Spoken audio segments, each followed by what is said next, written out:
දාන්න අද පාඩමේ මාතෘකාව ඉලෙක්ට්‍රෝඩ වර්ග. ඒ අර්ථ පළවෙනි එක ලෝහ අයන ඉලෙක්ට්‍රෝඩ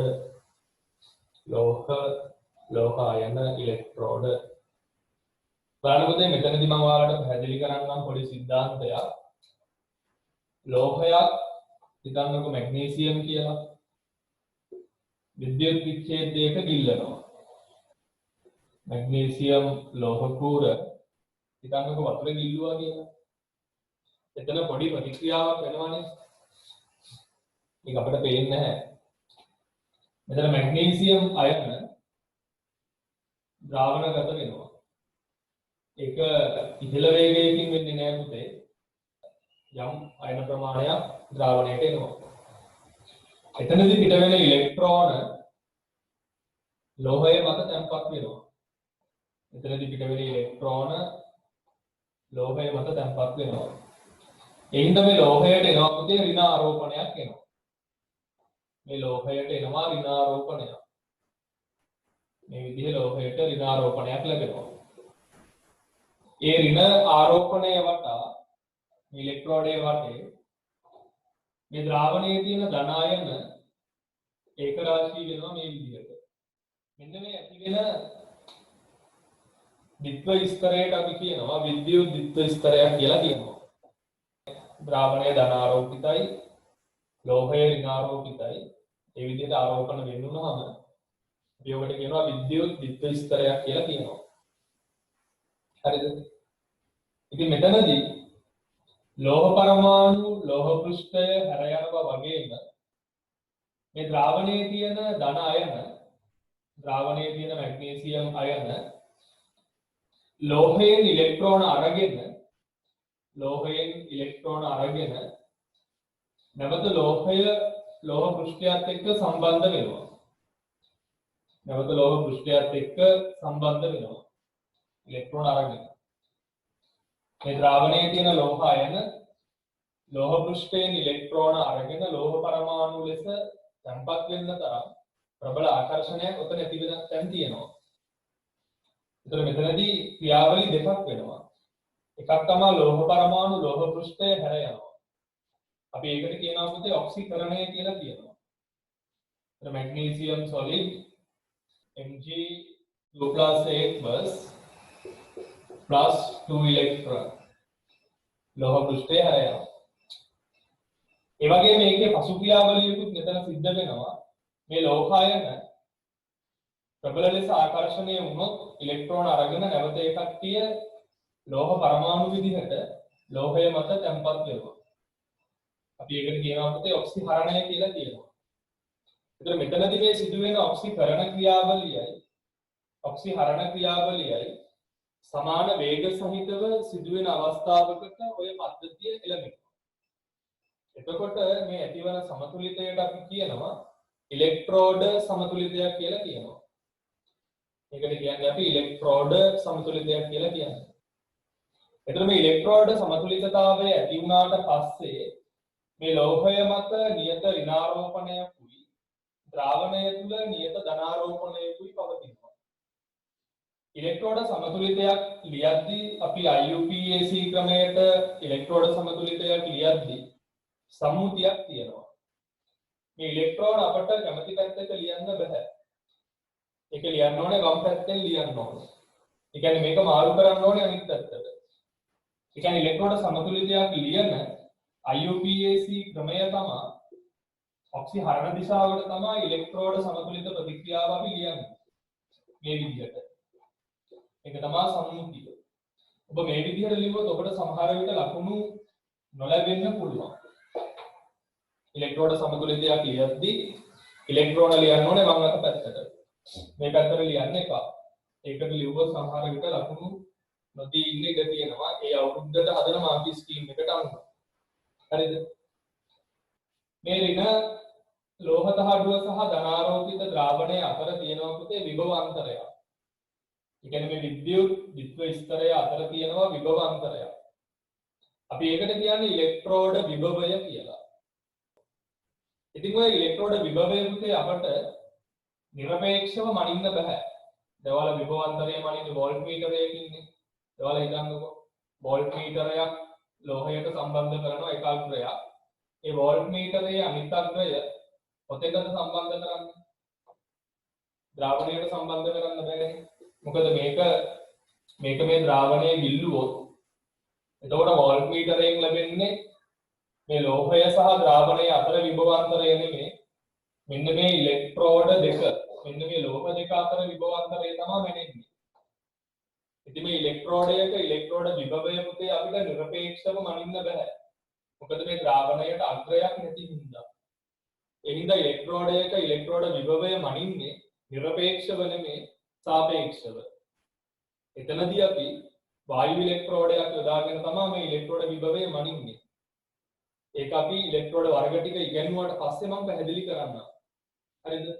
දැන් මෙතනදී මුලින්ම ඔයාලා ධර්ම මාතෘකාව ඉලෙක්ට්‍රෝඩ වර්ග ඒ අර්ථේ පළවෙනි එක ලෝහායන ඉලෙක්ට්‍රෝඩ ලෝහායන ඉලෙක්ට්‍රෝඩයක් හදාගන්නේ පුතේ ලෝහයක් ගිල්ලන්න ඕනේ විද්‍යුත් විච්ඡේදයක. එහෙම නැත්නම් ලෝහයක් ගිල්ලන්න ඕනේ එයාගේ අයන ද්‍රාවණයක. එතකොට ලෝහායන ඉලෙක්ට්‍රෝඩයක් ඉතා පහසුවෙන් අපිට හදාගන්න පුළුවන්. කියන්නේ යටතේ ලෝහයක් එහි අයන ද්‍රාවණයක් තුල ගිල්වීමෙන්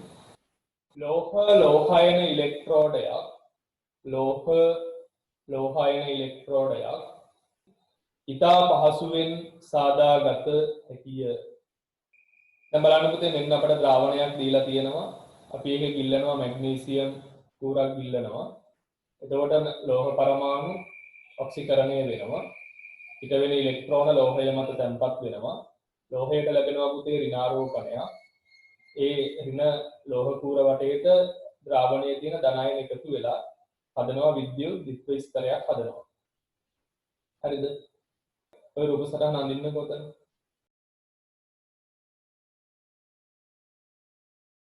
ලියන්නේ අර්ථය මෙහෙම.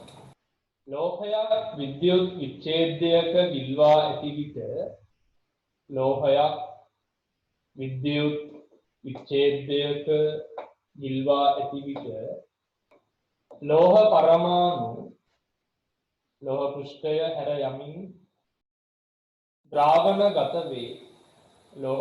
හැර යමින් ද්‍රාවණගත වේ.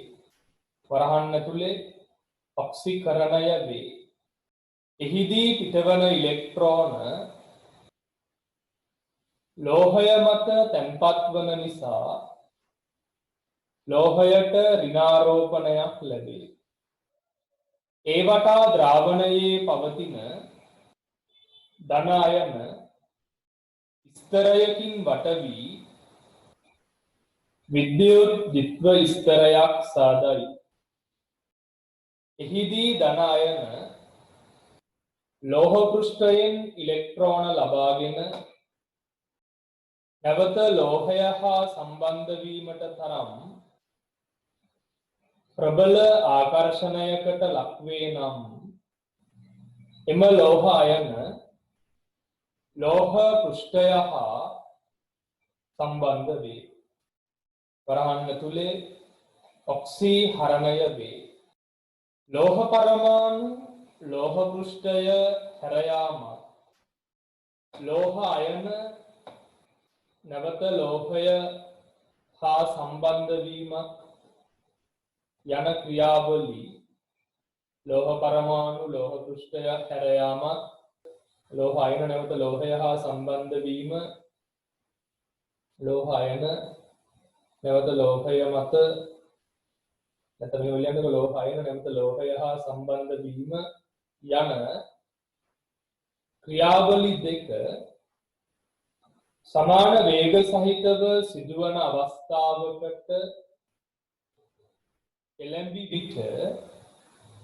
වේග සහිතව සිදුවන අවස්ථාවකට එළඹි විට ලෝහය සහ ද්‍රාවණය අතර ප්‍රතිවර්ත්‍ය ගතික සමතුලිතතාවයක් ඇති වේ. ලෝහය සහ ද්‍රාවණය අතර ප්‍රතිවර්ත්‍ය ගතික සමතුලිතතාවයක් ඇති වේ. එම සමතුලිතතාව ඉලෙක්ට්‍රෝඩ සමතුලිතයක් ලෙස හඳුන්වයි. ඉලෙක්ට්‍රෝඩ සමතුලිතයක් ලෙස හඳුන්වයි. සමතුලිතතාවයට එළඹුණු පසු ලෝහය මත නියත ඍණාරෝපණයකුත් ලෝහය මත නියත ඍණාරෝපණයකුත් ද්‍රාවණය තුල නියත ධනාරෝපණයකුත් ද්‍රාවණය තුල නියත ධනාරෝපණයකුත් පවතී. මෙහිදී ද්‍රාවණය සහ ලෝහය අතර පවතින විභව අන්තරය ලෝහය සහ ද්‍රාවණය අතර පවතින විභව අන්තරය ඉලෙක්ට්‍රෝඩ විභවය ලෙස හඳුන්වයි. එම විභවය නිරපේක්ෂව මැනිය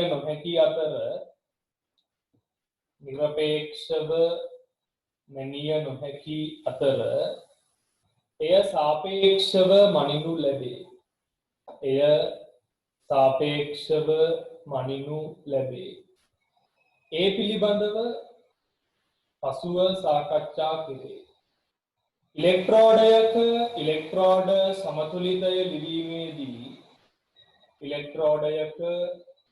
ඉලෙක්ට්‍රෝඩ සමතුලිතය ලිවීමේදී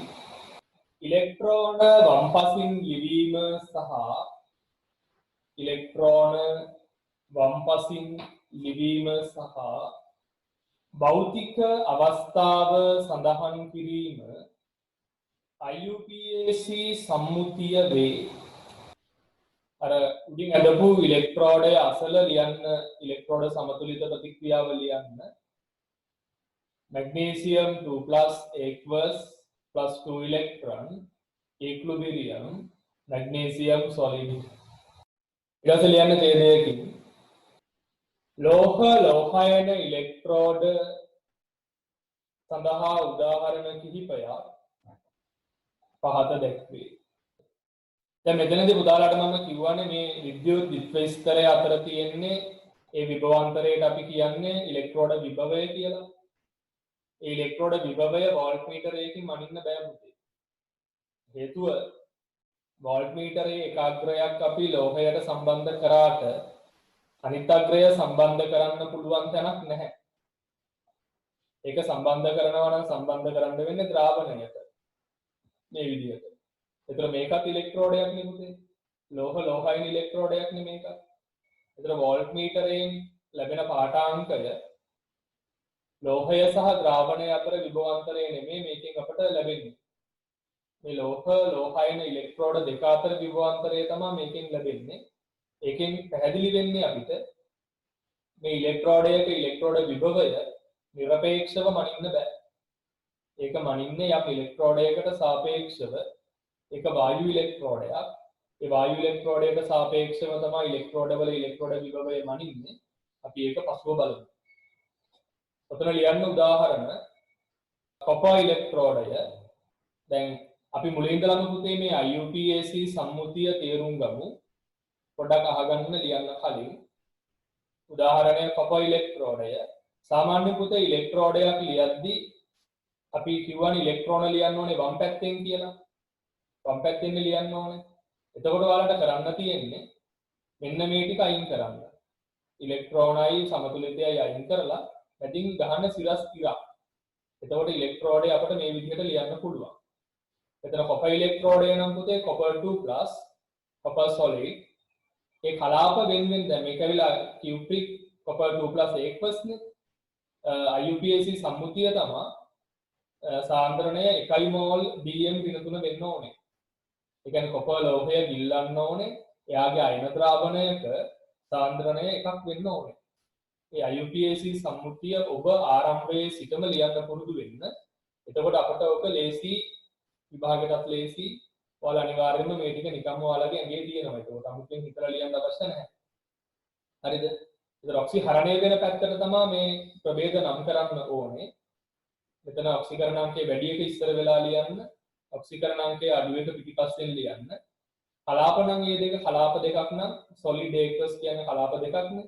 කලාප දෙක සිරස් ඉරකින් වෙන් කරන්න සොලිඩ් එකක් නම් ගැටලුවක් නැහැ සොලිඩ්ම තමයි ඒක්වස් එකක් නම් සාන්ද්‍රණය ලියන්න ඕනේ කමාවක් දාලා මෙතෙන්ට 1 මෝල් dm ඍණ 3 මෙතන වායුවක් තිබුණොත් ගෑස් කියලා දාලා කමාවක් දාලා පීඩනය ලියන්න ඕනේ 1 atm එහෙනම් කොපර් ඉලෙක්ට්‍රෝඩය කියලා ලියලා අඳින්න රූප සටහන ඇඳලා ඉලෙක්ට්‍රෝඩ සමතුලිතය ලියන්න ওই විදිහට.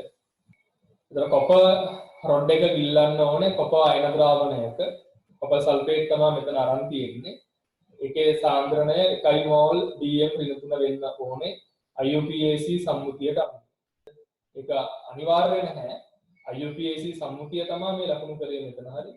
ඒතර ඉලෙක්ට්‍රෝන වම් පැත්තට අරගෙන ලියන්න මේ විදිහට. ඊළඟ උදාහරණය තනියම ලියන්න සිංක් ඉලෙක්ට්‍රෝඩයක. ඒ විතර බීකර අඳින්න යන්න එපා. ඔක සාමාන්‍ය විතර අඳින්න හරි කලින් අර මම ඇඳලා දෙන්නේ. ඒතර සිංක් ඉලෙක්ට්‍රෝඩයක් ලකුණු කරන්නේ මේ විදිහට. සිංක් සල්ෆේට් ද්‍රාවණයක සිංක් රොඩ් එක ගිල්ලන්න මේ විදිහට. ඉලෙක්ට්‍රෝන වම් පැත්තට අරගෙන ලියන්න මේ විදිහට. ඔක්සිහරණය වෙන පැත්තට. මේ උදාහරණ දෙක ලියන්න. ඊට පස්සේ ඔය ඉලෙක්ට්‍රෝඩ සමතුලිත දෙක ලකුණු කරන්න 1 2 කියලා. කොපර් ඉලෙක්ට්‍රෝඩයේ ඉලෙක්ට්‍රෝඩ සමතුලිතතාවය 1 කියලා ගන්න. සිංක් ඉලෙක්ට්‍රෝඩයේ ඉලෙක්ට්‍රෝඩ සමතුලිතතාවය 2 කියලා ගන්න. දැන් පුතාලා මට කියන්නකෝ මේ සමතුලිත දෙකේ පළවෙනි සමතුලිතය දෙවන සමතුලිතය කියලා ගත්තනේ අපි. කොයි ලෝහ කූර මත ඍණාරෝපණය වැඩිද? වැඩියෙන් ලෝහයන නිපදවන්නේ සිංක්ද කොපර්ද? ඒක ඔයාලට හඳුනා ගන්න පහසුයි. වඩාත් සක්‍රීය ලෝහය කොපර්ද සිංක්ද? වඩාත් සක්‍රීය ලෝහය සිංක්. ඔයාලා ඉගෙනගෙන ඇති සාමාන්‍ය පෙළට සක්‍රියතා ශ්‍රේණිය. සිංක් ඉන්නේ ඉහළින් කොපර් ඉන්නේ පහළින්. කොපර් වලට වඩා සිංක් සක්‍රීයයි. ඒ හින්දා මේ සිංක් මගින් ලෝහයන වැඩි ප්‍රමාණයක් නිපදවනවා. ඒ කියන්නේ මේ සිංක් රොඩ් එක මත තියෙන සිංක් කූර මත තියෙන ඍණාරෝපණය කොපර් රොඩ් එක මත තියෙන ඍණාරෝපණයට වඩා වැඩි. සාපේක්ෂව වැඩි. සිංක් වල තියෙන ඍණාරෝපණය. ඒ හින්දා මේ දෙවන සමතුලිතය පළවෙනි සමතුලිතයට වඩා වමට නැඹුරු වෙනවා. ඉතින් මේ සමතුලිත ලක්ෂය මේ ඉලෙක්ට්‍රෝඩ සමතුලිතවල එකිනෙකට වෙනස්. එයාගේ ඒ සමතුලිත ලක්ෂයේ පිහිටීම ඉලෙක්ට්‍රෝඩ විභවයත් එක්ක යම් සම්බන්ධතාවයක් පවතිනවා. ඔතන ලියන්නකෝ මෙහෙම ඡේදයකින් කොපර් වලට වඩා සිංක් සක්‍රීය ලෝහයකි. එම නිසා කොපර්ට වඩා සිංක් මගින් වැඩිපුර ලෝහායන නිපදවයි. වැඩිපුර ලෝහායන නිපදවයි. එම නිසා ඉහත දෙවන සමතුලිතය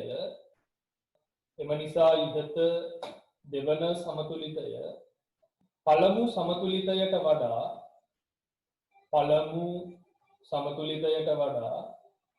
ඉහත දෙවන සමතුලිතය පළමු සමතුලිතයට වඩා වඩාත් වමට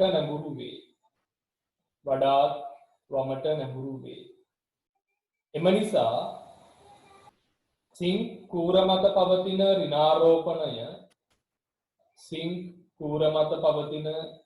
ඍණාරෝපණය කොපර් කූර මත පවතින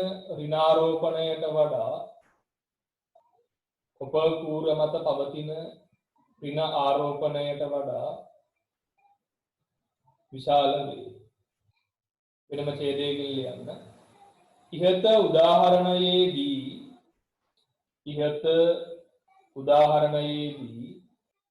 පද්ධති දෙකේ සමතුලිත ලක්ෂය එකිනෙකට වෙනස් වේ. මේ නිසා සමතුලිතතාවයට ළඟා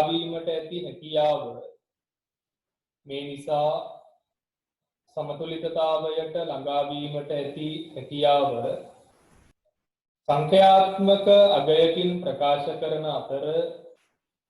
සංඛ්‍යාත්මක අගයකින් ප්‍රකාශ කරන අතර මේ අගය ඉලෙක්ට්‍රෝඩ විභවය යන පදයට සෘජු සම්බන්ධතාවයක් ඇත. එතකොට දැන් ඔයාලා දන්නවා මෙතනදී ලෝහායන ඉලෙක්ට්‍රෝඩයක් හදාගන්නේ කොහොමද කියලා දන්නවා. ලෝහයක් ඉල්ලන්න ඕනේ එයාගේ අයන ද්‍රාවණයක එහෙම නැත්නම් විද්‍යුත් විච්ඡේදයක. එතකොට ලෝහ පරමාණු ලෝහ අයන හදනවා වගේම ලෝහ අයන නැවත ලෝහ පරමාණු ලෙස ලෝහය මත තැන්පත් වෙනවා. එතනදී ඉලෙක්ට්‍රෝඩ සමතුලිතතාවයක් ඇති වෙනවා. ඒ ඉලෙක්ට්‍රෝන ලියන්න ඕනේ වම් අත පැත්තේ. ඒක තමයි UPAC සම්මුතිය. සමතුලිතතාවයට එළඹුණාට පස්සේ ලෝහය සහ ද්‍රාවණය තුල නියත ආරෝපණ ප්‍රමාණයක් පවතිනවා.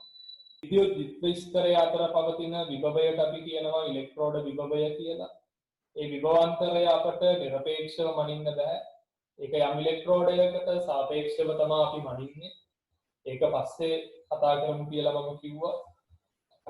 එතකොට මේ ඉලෙක්ට්‍රෝඩ සමතුලිතවල සමතුලිතතා ලක්ෂය ඉලෙක්ට්‍රෝඩයෙන් ඉලෙක්ට්‍රෝඩයට වෙනස්.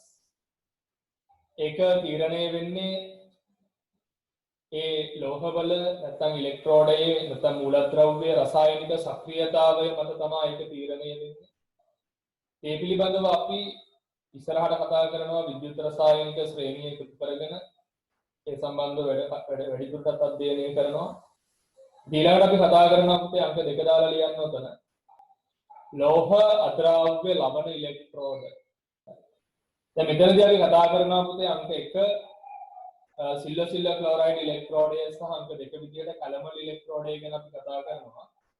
ඉතින් ලෝහ අද්‍රව්‍ය ලවණ ඉලෙක්ට්‍රෝඩයක් හදාගන්න හරි ලේසි. ලෝහයක් සහ එහි ජලයේ දිය වෙන්නේ නැති ලවණයක් අරගෙන තමයි අපි මේක හදන්නේ. ලියන්න පෙයත් මේ විදිහට. ලෝහයේම ඝන අවස්ථාවේ ඇති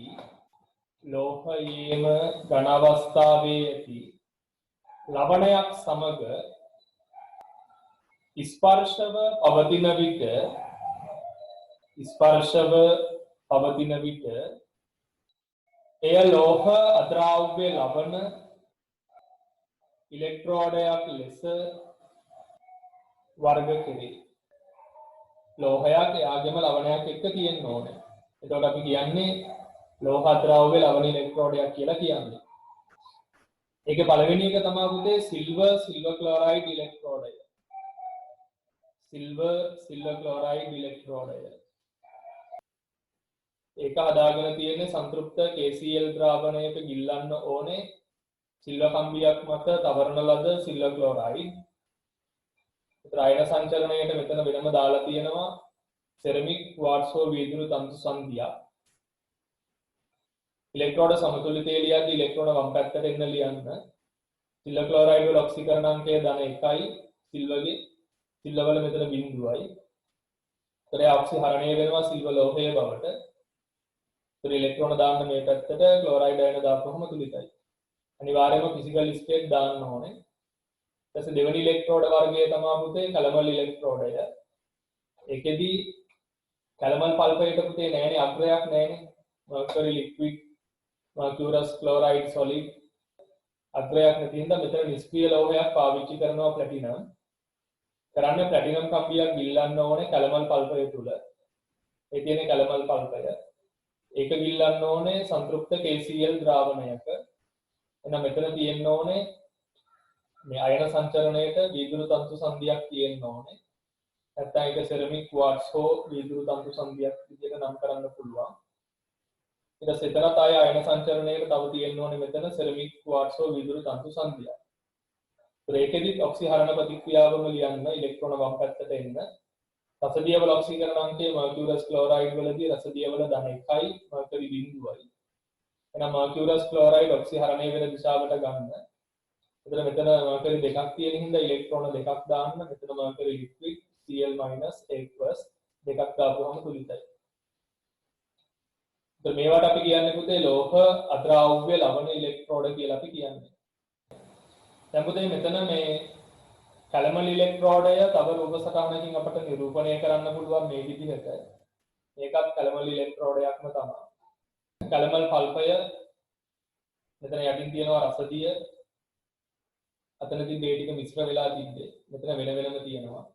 රසදිය මත කැලමල් පල්පය කියන්නේ මර්කියුරස් ක්ලෝරයිඩ්. ඒක මිශ්‍ර වුණාම කැලමල් පල්පයේ ගැටලුවක් නැහැ එතන. ප්ලැටිනම් කම්බිය ගිල්ලලා තියෙනවා ඒ ඉස්තර ඒ ද්‍රාවණ තුලින්.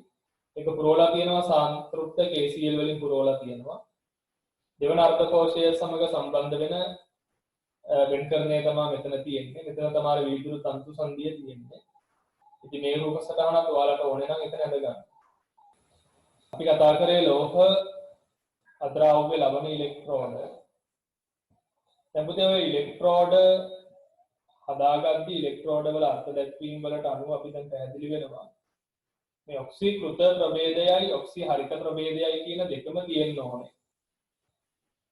ඉලෙක්ට්‍රෝඩ සඳහා වන අර්ථ දැක්වීම දිහා බලපුවම ඔක්සිකෘත ප්‍රභේදයයි ඔක්සි හරිත ප්‍රභේදයයි දෙකම තියෙන්න ඕනේ මූලද්‍රව්‍යයක. දැන් මෙතන ගත්තොත් මර්කරි සහ මර්කියුරස් ක්ලෝරයිඩ්. මර්කියුරස් ක්ලෝරයිඩ් කියන්නේ ඔක්සිකෘත තත්වය. මර්කරි කියන්නේ ඔක්සි හරිත තත්වය. කරුවක් දාලා ලියන්න.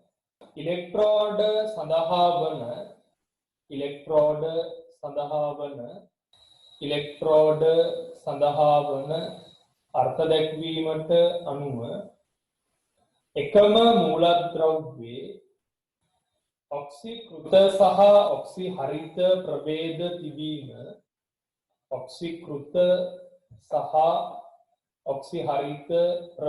තිබීම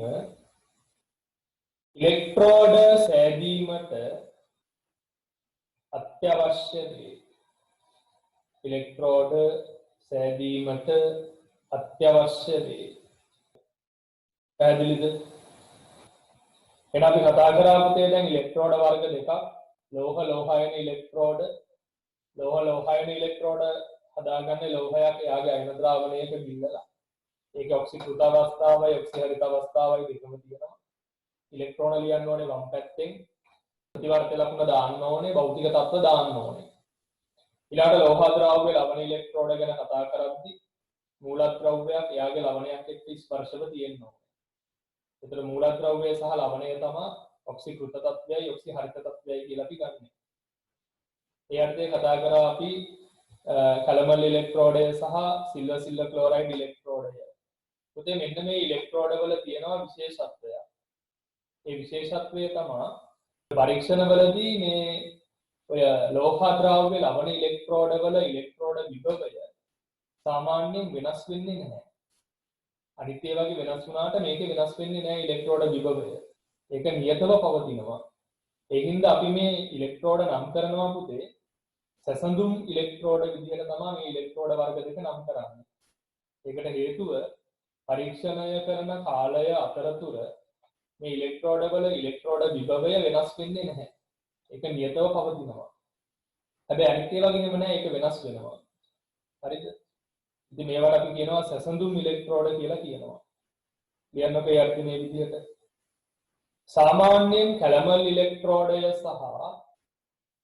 සාමාන්‍යයෙන් කැලමල් ඉලෙක්ට්‍රෝඩය සහ සිල්වර් ක්ලෝරයිඩ්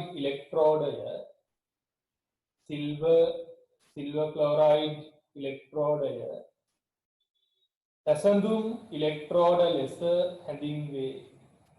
රෙෆරන්ස් ඉලෙක්ට්‍රෝඩ් කියලා කියන්නේ. සැසඳුම් ඉලෙක්ට්‍රෝඩ ලෙස හැඳින්වේ. මේවායේ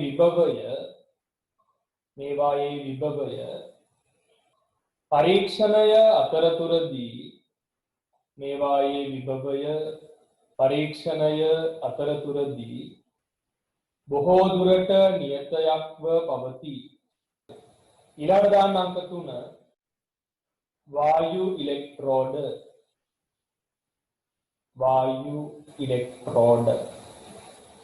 ඒ අර්ථය අපි කතා කරනවා අංක 1 හයිඩ්‍රජන් ඉලෙක්ට්‍රෝඩය. වායු ඉලෙක්ට්‍රෝඩ වල අංක 1 හයිඩ්‍රජන් ඉලෙක්ට්‍රෝඩය. බලන්න එතනදී පුතේ දැන් වායුවකට අග්‍රයක් නැහැ. ඉතින් අග්‍රය සපයන්නේ නිෂ්ක්‍රීය ලෝහයක් ප්ලැටිනම්.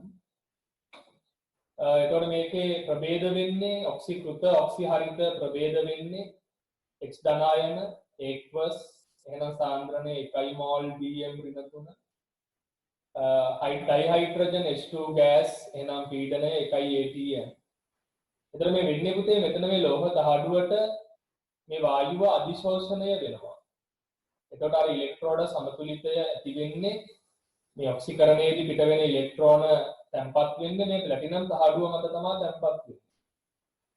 හරිද? කලාප වෙන් කරන්න ගහන්න ඕනේ. මෙතන එක්වස් මෙයා ගෑස් කලාප දෙකක් ඇලියරක් ලකුණු කරන්න කලාප වෙන් කරන්න.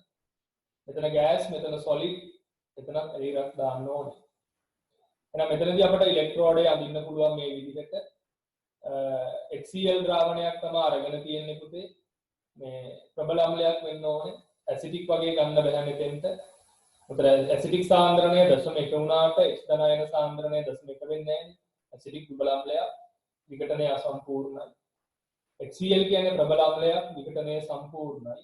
ඒකින්ද එක්ස්තනායන සාන්ද්‍රණය HCl සාන්ද්‍රණයට සමානයි. ඒකේ ගිල්ලලා තියෙනවා ප්ලැටිනම් තහඩුවක් ගිල්ලලා තියෙනවා මේ විදිහට. ඒකෙන් අපි බුබුලණය කරනවා හයිඩ්‍රජන් වායුව. මේ විදිහට තමයි අපි වායු ඉලෙක්ට්‍රෝඩයක් හදාගන්නේ. ඒ ඉලෙක්ට්‍රෝඩ සමතුලිතය ලියන්න ඕනේ ඉලෙක්ට්‍රෝන වම් පැත්තට එන්න. මේ 2H+ equals 2 electron equilibrium H2 gas. එන මේ රූප සටහන ඇඳලා ඉලෙක්ට්‍රෝඩ සමතුලිතය ලියන්න ඉක්මනට. ඔක්සිජන් ඉලෙක්ට්‍රෝඩය ගැන කතා කරද්දී හයිඩ්‍රොක්සයිඩ් අයන ද්‍රාවණයක් තුලින් ඩයිඔක්සිජන් වායුව බුබුලණය කරන්න ඕනේ ප්ලැටිනම් තහඩුවක් අසල. මෙතන වායුවක්නේ බිඳුවයි ඔක්සිකරණාංකයේ මූලද්‍රව්‍ය. මෙතන ඔක්සිජන්ගේ ඍණ 2යි. වායුවක් නම් ගෑස් 1යි ATM එක්වස් නම් 1යි මෝල් DM ඍණ 3 ලකුණු කරන්න. කලාප වෙන් කරන්න ඉර ගහන්න සිරස් ඉර. මෙතන ගෑස් එක්වස් අතර ඉර ගහන්න. සොලිඩ් ගෑස් අතර ඉරක් ගහන්න. එතකොට හරි. මේ විදිහට තමයි IUPAC නොටේෂන් එක කරන්න ඕනේ. ඊට පස්සේ මේ රූප සටහන ඇඳලා ඔක්සිහරණ අර්ධ ප්‍රතික්‍රියාව ලියන්න. ඉලෙක්ට්‍රෝන වම් පැත්තට අරගෙන සමතුලිත ප්‍රතික්‍රියාව ලියන්න. හරි. බලන්න ඕකේ සමතුලිතය ලියලා තුලිත කරන විදිහ ටිකක් බලන්න. ඒක වෙනම ඉගෙන ගත්තේ නැත්නම් බෑ. O2 gas ඔක්සිහරණය වෙන්නේ පුතා OH- වලට එක්වස් මේ පැත්තට ඉලෙක්ට්‍රෝන දාන්න ඕන අනිවාර්යෙන්. මෙතන දෙකේම බිඳුවයි ඔක්සිකරණාංකය මෙතෙන්ට දෙකක් දාලා දෙකේම ඍණ 4යි. තුලිත වෙන්න ඔක්සිකරණාංකය තුලිත වෙන්න 4ක් දාන්න ඕනේ. බිඳුවයි දෙකක් දාලා දෙකේම ඍණ 4යි. වෙනස 4යිනේ. 4ක් දාන්න ඕනේ ඉලෙක්ට්‍රෝන. ඒත් මේ පැත්තේ ආරෝපණය ඍණ 4යි මේ පැත්තේ ආරෝපණය ඍණ 2යි. එහෙනම් OH- තව දෙකක් දාන්න ඕනේ. මේ දෙකයි මේ දෙකයි 4යි. හයිඩ්‍රජන් එනවා 4ක්. ජලය දාන්න ඕනේ 2ක්. එතකොට තුලිතයි. H2O liquid. අනේ විදිහට ඔක තුලිත කරන්න ඕනේ. තුලිත කරන එක තමයි තනියම ඉගෙන ගන්න ඕන එකක් හරි. ඊට පස්සේ ඊළඟට තුන්වෙනි උදාහරණය මෙතන ලියන්න. ක්ලෝරින් ඉලෙක්ට්‍රෝඩය. නැත්නම් අපි හැලජන් ඉලෙක්ට්‍රෝඩ කියලා කියනවා උදාහරණයකට. ක්ලෝරින් ඉලෙක්ට්‍රෝඩය. ලියලා ප්‍රතික්‍රියාව ලියන්න ඉක්මනට. මෙතන බිඳුවයි මෙතන ඍණ 1යි. Cl2 gas එන 1යි ATM. ක්ලෝරයිඩ් එක්වස් 1යි මෝල් DM ඍණ 3. අර නිෂ්ක්‍රීය ලෝහ දහඩුව ලකුණු කරන්න ඕනේ වායුවට ආසන්නයෙන් වායුව තියෙන පැත්තේ. Platinum solid. කලාප වෙන් කරන්න සොලිඩ් ගෑස් ඉර ගහන්න. ගෑස් එක්වස් ඉරක් ගහන්න. එතකොට හරි. ඔය තමයි ඉලෙක්ට්‍රෝඩයක IUPAC නොටේෂන් එක. එහෙනම් ක්ලෝරයිඩ් අයන ද්‍රාවණයක් තුලින් ඩයික්ලෝරින් වායුව බුබුලණය කරන්න ප්ලැටිනම් තහඩුවක් අසල. එතනදී අර පිට වෙන ඉලෙක්ට්‍රෝන තහඩුව මත තැන්පත් වෙනවා. මේ විදිහට ලකුණු කරන්න පුළුවන්. ඒ තහඩුව වටේට මේකේ තියෙන ධන අයන එක රාශිය වෙනවා. බලන්න ඊළඟ ඉතුරු ටික. ඊළඟ එක අංක 4 redox electrode ඕව අපිට නිතර හමු වෙනවා පුතේ. redox ප්‍රතික්‍රියා අපි කතා කරේ. redox ප්‍රතික්‍රියා ගොඩක් තියෙනවානේ. කියන්නේ අර්ථ මෙහෙම. මේ වර්ගයේ ඉලෙක්ට්‍රෝඩ redox ප්‍රතික්‍රියාවලදී නිතර හමු වේ. redox ඉලෙක්ට්‍රෝඩ වල ඔක්සිකරණය සහ ඔක්සිහරණය වන ප්‍රභේද දෙකම ද්‍රාවණය තුල තිබිය යුතුය. බාහිර පරිපතය සමග විද්‍යුත් සම්බන්ධතාවයක් ඇති කිරීමට ප්ලැටිනම් කම්බියක් භාවිත කෙරේ. ප්ලැටිනම් කම්බියක් භාවිත කෙරේ. ඒකට උදාහරණයක් විදිහට ගන්න පුළුවන් ඔයාලට පෙරස්පෙරික් ඉලෙක්ට්‍රෝඩය ගන්න පුළුවන් උදාහරණ වලට. බලන්න නෝටේෂන් එක. පෙරස්පෙරික් දෙකම එක්වස් එකම කලාපයේ ඒවා තියෙනවා නම් කමාවක් දාලා වෙන් කරන්න ඕනේ. ධන 3යි ධන 2යි එක්වස් නම් 1 මෝල් dm ඍණ 3 1 මෝල් dm ඍණ 3. එතන සොලිඩ් එක්වස් අතර කලාප වෙන් කරන්න ඉඩක් ගහලා රූප සටහන අඳින්න. පෙරස්පෙරික් මිශ්‍රණය මෙතන තියෙන්නේ රිඩොක්ස් මිශ්‍රණය. ඒක ගිල්ලලා තියෙනවා නිෂ්ක්‍රීය ලෝහයක්. ඒක ප්ලැටිනම්, පැලේඩියම්, මිනිරන් වෙන්න පුළුවන්. ඔක්සිහරණය වෙන පැත්තට සමතුලිතය ලියන්න. ඉලෙක්ට්‍රෝන වම් පැත්තට එන්න. ෆිසිකල් ස්ටේට් දාන්න. හරි. ඒ ටික සම්පූර්ණ කරගන්න ඉක්මනට. අපි ඉලෙක්ට්‍රෝඩ කතා කරලා ඉවරයි පුතේ ඔතන. අපි ඉලෙක්ට්‍රෝඩ වර්ග කතා කරා හතරක්. ලෝහ ලෝහයන ඉලෙක්ට්‍රෝඩ, ලෝහ ද්‍රාවක ලවණ ඉලෙක්ට්‍රෝඩ, වායු ඉලෙක්ට්‍රෝඩ සහ රෙඩොක්ස් ඉලෙක්ට්‍රෝඩ. ඉතින් ඔය ඉලෙක්ට්‍රෝඩයක ඉලෙක්ට්‍රෝඩ විභවය නිරපේක්ෂව මනින්න බෑ. අපි ඒක යම් ඉලෙක්ට්‍රෝඩයකට සාපේක්ෂව තමයි මනින්නේ. දාන මාතෘකාව. ඉලෙක්ට්‍රෝඩයක සම්මත ඉලෙක්ට්‍රෝඩ විභවය ඉලෙක්ට්‍රෝඩයක සම්මත ඉලෙක්ට්‍රෝඩ විභවය පරීක්ෂණාත්මකව මැනීම ඉලෙක්ට්‍රෝඩයක සම්මත ඉලෙක්ට්‍රෝඩ විභවය පරීක්ෂණාත්මකව මැනීම. මෙතන අපි කිව්වා පුතේ මේ ඉලෙක්ට්‍රෝඩයක ඉලෙක්ට්‍රෝඩ විභවය මෙතන අරන් තියෙන කොපර් අපිට ඒක පරීක්ෂණාත්මකව මනින්න බෑ.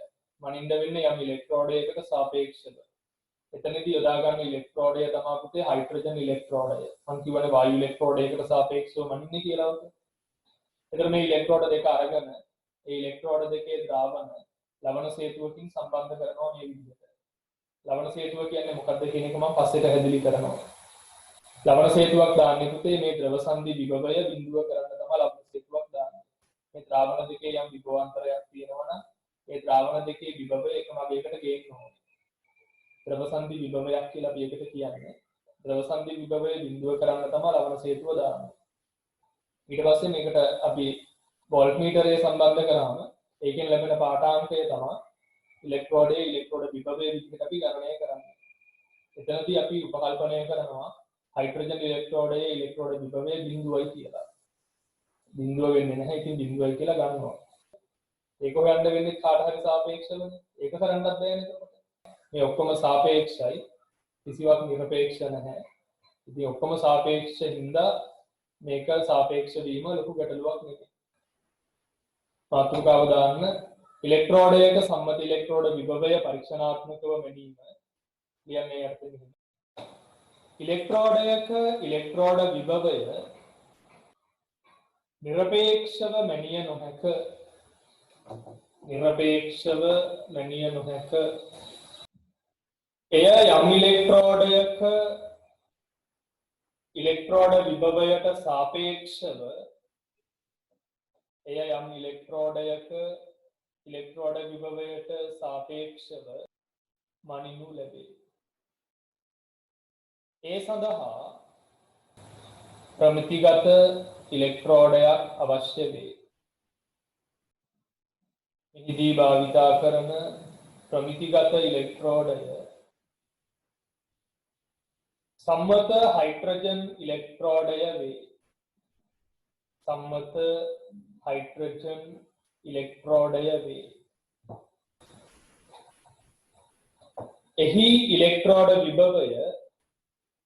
එහි ඉලෙක්ට්‍රෝඩ විභවය ශුන්‍ය ලෙස අර්ථ දක්වා ඇත. එහි ඉලෙක්ට්‍රෝඩ විභවය ශුන්‍ය ලෙස අර්ථ දක්වා ඇත. ඡේදයකින් ලියන්න. සම්මත හයිඩ්‍රජන් ඉලෙක්ට්‍රෝඩය සඳහා සම්මත හයිඩ්‍රජන් ඉලෙක්ට්‍රෝඩය සඳහා සම්මත හයිඩ්‍රජන් ඉලෙක්ට්‍රෝඩය සඳහා පහත තත්ත්ව භාවිත වේ. ඉක්මනට ලියන්න පුතේ පීඩනය පැස්කල් 1,1325යි පැස්කල්. ආසන්නගේ කිලෝ පැස්කල් 100යි. එහෙම නැත්නම් 1 atm. පීඩනයේ ඇති හයිඩ්‍රජන් වායුව. උෂ්ණත්වය කෙල්වින් 298යි. එහෙම නැත්නම් සෙල්සියස් අංශක 25යි. H ධනායන සාන්ද්‍රණය 1 මෝල් dm ඍණ 3. ඔය සම්මත තත්ත්ව තමයි භාවිතා කරන්නේ සම්මත හයිඩ්‍රජන් ඉලෙක්ට්‍රෝඩයට. ඊට පස්සේ ලියන්න ඡේදයකින් ඉලෙක්ට්‍රෝඩ විභවය පරීක්ෂා කළ යුතු ඉලෙක්ට්‍රෝඩය සහ ඉලෙක්ට්‍රෝඩ විභවය පරීක්ෂා කළ යුතු ඉලෙක්ට්‍රෝඩය සහ සම්මත හයිඩ්‍රජන්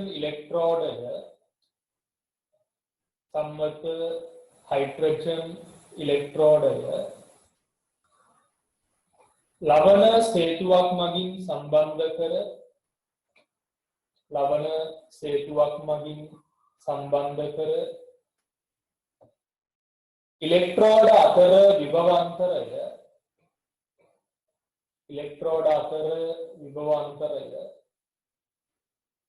වෝල්ට් මීටරයක් මගින් ලබාගත හැකිය. ඊට අදාළ ඇටවුම පහත රූප සටහනේ දක්වා ඇත.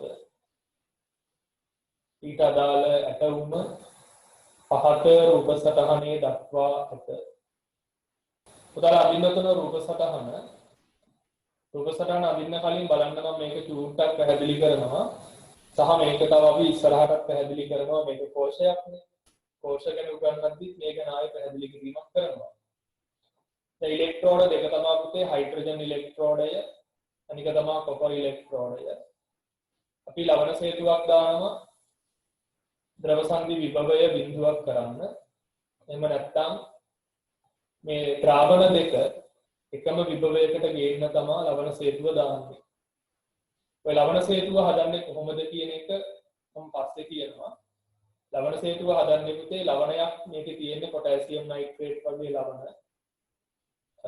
පොටෑසියම් ක්ලෝරයිඩ්, පොටෑසියම් නයිට්‍රේට් වගේ ලවණයක් තමයි මේකේ තියෙන්නේ. ඒකේ ඒකාජලි මාධ්‍යයක තමයි මේ ලවණය තියෙන්නේ. ඔයාලා දන්නවනේ ඒකාජල සුත්‍රජීවීන් වගා කරන්න ගන්න. ඒකාජලි මාධ්‍යයක ලවණයක් දිය කරලා ඒක යුණලයකට දාලා ඝනීභවණය වෙන්න තියලා මේ දෙකලවර සවි කරනවා කුළුම් කෑලි දෙකක්. ඊට පස්සේ ඒක අනිත් පැත්ත හරවලා මේ ද්‍රාවණ දෙකේ ඩිප් කරාම මේක ලවණ සේතුව කියලා අපි කියනවා සෝල්ට් බ්‍රිජ් කියලා. ඉතින් ඒක පාලමක් වගේ තමයි මෙතන ක්‍රියාත්මක වෙන්නේ. මේ ද්‍රාවණ දෙකේ ද්‍රව සංදි විභවය බිඳුවක් කරන්න නැත්නම් ද්‍රාවණ දෙකම එකම විභවයකට ගේන්න නැත්නම් මේ ඉලෙක්ට්‍රෝඩ දෙක විද්‍යුත් වශයෙන් සම්බන්ධ කරන්න තමයි මෙතනදී ලවණ සේතුව යොදාගෙන තියෙන්නේ. ඒක ලවණ සේතුව මෙහිම දාලා මේ හයිඩ්‍රජන් ඉලෙක්ට්‍රෝඩය සහ කොපර් ඉලෙක්ට්‍රෝඩය අතර වෝල්ට් මීටරය සම්බන්ධ කරාම ඒ වෝල්ට් මීටරයෙන් ලැබෙන පාඨාංකය මේ ලෝහයේ ඉලෙක්ට්‍රෝඩ විභවයට සමානයි. ඒ කියන්නේ කොපර් ඉලෙක්ට්‍රෝඩයේ ඉලෙක්ට්‍රෝඩ විභවයට සමානයි. ඒකට හේතුව හයිඩ්‍රජන් වල ඉලෙක්ට්‍රෝඩ විභවය අපි බිඳුවයි කියලා අරගෙන තියෙනවා. එහෙම ගන්න එක සාධාරණ නැහැ. ඒක මනින්නත් බැහැ. ඉතින් ඔක්කොම සාපේක්ෂින්ද ගැටලුවක් නැහැ. හරි. ඒතර මේකෙන් මේ ලැබෙන පාඨාංකය කොපර් ඉලෙක්ට්‍රෝඩයේ ඉලෙක්ට්‍රෝඩ විභවයට සමානයි කියලා ගන්න ඕනේ. ඉතින් මෙතනදී පුතේ මේ හයිඩ්‍රජන් ඉලෙක්ට්‍රෝඩය ක්‍රියාත්මක වෙන්නේ ඇනෝඩයේ විදිහට. ඇනෝඩයේදී වෙන්නේ සෑම විටම ඔක්සිකරණය ඉලෙක්ට්‍රෝන පිට වෙනවා. නමුත් ඉලෙක්ට්‍රෝඩ විභවයක් නැහැ ඒක බිඳුවයි. ඒතර මෙතන සම්බන්ධ කරන ඉලෙක්ට්‍රෝඩය සෑම විටම කැතෝඩය වෙනවා. කැතෝඩයේදී වෙන්නේ ඔක්සිහරණය. ඔක්සිහරණයේදී ඉලෙක්ට්‍රෝන අරගෙන කියුප්‍රික් අයන කොපර් ලෝහයේ විදිහට කොපර් දහඩුව මත තැන්පත් වෙනවා. එතකොට බලන්න මේ විදිහට වෙන්නේ ওই සිද්ධිය. එතන හයිඩ්‍රජන් වායුව ඔක්සිකරණය වෙනකොට ඉලෙක්ට්‍රෝන පිට වෙනවනේ. ඒ පිට වෙන ඉලෙක්ට්‍රෝන ප්ලැටිනම් තහඩුව මත තැන්පත් වෙලා බාහිර පරිපථයේ ඔස්සේ යනවා මෙහෙම ඉලෙක්ට්‍රෝන. මොකද වෝල්ට්මීටරයේ පාඨාංකයක් ලැබෙන්න නම් පුතේ ධාරාවක් යන්න ඕනේ. ඒතර දැන් හයිඩ්‍රජන් ඔක්සිකරණයේදී පිට වෙන ඉලෙක්ට්‍රෝන තහඩුව මත තැන්පත් වෙනවා. ඒ ඉලෙක්ට්‍රෝන බාහිර පරිපථයේ ඔස්සේ යනවා වෝල්ට්මීටරය හරහා ගමන් කරනවා කැතෝඩයට. අන්නේ ඉලෙක්ට්‍රෝන එනකම් බලන් ඉන්නවා මේ ද්‍රාවණයේ තියෙන කියුප්‍රික් අයන. ඒ ද්‍රාවණයේ තියෙන කියුප්‍රික් අයන ඉලෙක්ට්‍රෝන අරගෙන ඔක්සිහරණය වෙනවා. කොපර් තහඩුව මත කොපර් තැන්පත් වෙනවා. එතකොට මේ ද්‍රාවණයේ තියෙන ධනායන සාන්ද්‍රණය අඩු වෙනවා. ඍණායන සාන්ද්‍රණය වැඩි වෙනවා. මේ ද්‍රාවණයේ තියෙන ධනායන සාන්ද්‍රණය වැඩි වෙනවනේ H ධනායන ලැබෙන හින්දා ඍණායන සාන්ද්‍රණය අඩු වෙනවා. එහෙනම් ධනායන ටික යනවා ලවණ සේතුව හරහා අනිත් පැත්තට. වැඩි තැනින් අඩු තැනට යන්නේ පුතේ මේ ධනායන මේ පැත්තේ ධන විභවය වැඩි. ඒක නිසා ධනායන ටික මේ ලවණ සේතුව හරහා අනිත් පැත්තට යනවා. ධනායන. ඒ මේක ධනායන අඩු වෙනවා. ඍණායන වැඩි වෙනවා මේක එතකොට. ඍණායන ටික අනිත් පැත්තට යනවා. බලන්න එතකොට මේක පාලමක් විදිහට ක්‍රියාත්මක වෙන්නේ මෙතන. ඒකින්ද ඒකට අපි කියනවා සෝල්ට් බ්‍රිජ් කියලා කියනවා. ඒ ලවණ සේතුව ගැන තවත් කරුණු ගොඩක් මම ඉස්සරහ පාඩමකදී කියනවා ඔයාලට. දැන් ඔයාලා ඔතන රූප සටහන ඇඳලා ලකුණු කරගන්න කිව්වද? දාන්න මාතෘකාව ඉලෙක්ට්‍රෝඩ විභවය කෙරෙහි බලපාන සාධක පළවෙනි එක උෂ්ණත්වය, විද්‍යුත් විච්ඡේදයේ සාන්ද්‍රණය, විද්‍යුත් විච්ඡේදයේ ස්වභාවය, වායුවේ පීඩනය, විද්‍යුත් විච්ඡේදයේ වර්ගය. මේ කී සාධක ඉලෙක්ට්‍රෝඩ විභවයට බලපාන හින්දා සම්මත තත්ත්ව හඳුන්වලා දීලා තියෙනවා. උෂ්ණත්වයේ විදිහට නම් සෙල්සියස් අංශක 25යි නැත්නම් කෙල්වින් 298යි.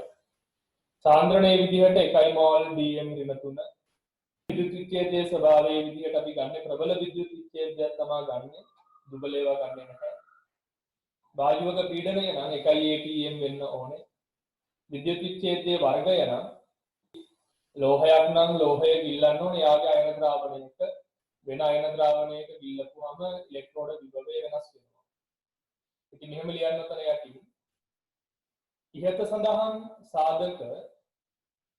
ඉහත සඳහන් සාධක ඉලෙක්ට්‍රෝඩ විභවය කෙරෙහි ඉහත සඳහන් සාධක ඉලෙක්ට්‍රෝඩ විභවය කෙරෙහි බලපාන නිසා ඒ සඳහා සම්මත තත්ත්ව